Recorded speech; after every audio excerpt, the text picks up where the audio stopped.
Esiste un detergente per la pulizia dei vetri che è una bomba. Non comprare un detersivo specifico per i vetri, non c'è assolutamente bisogno, basteranno 2 semplici ingredienti che hai già a casa. 2 cucchiai di bicarbonato, questa quantità basterà per la pulizia di un box doccia. 2 cucchiai di detersivo piatti. Mescoliamo bene e creiamo una pasta leggermente abrasiva. Ed ecco qua pronta la nostra pasta leggermente abrasiva, anticalcare, fantastica per i vetri. Un panno umido, lo immergiamo nel nostro detergente, ne prendiamo una piccolissima quantità e strofiniamo il nostro vetro con movimenti circolari.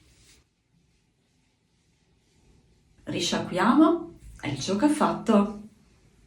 Ovviamente sarà perfetta anche per la pulizia di tutti i sanitari.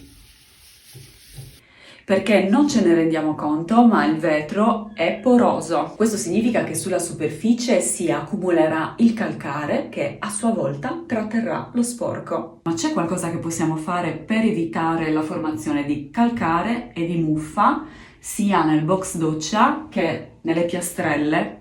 Assolutamente sì.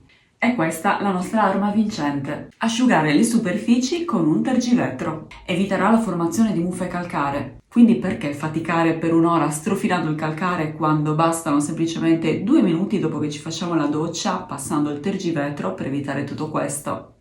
Scrivimi le tue domande nei commenti e seguimi per altri consigli di pulizia.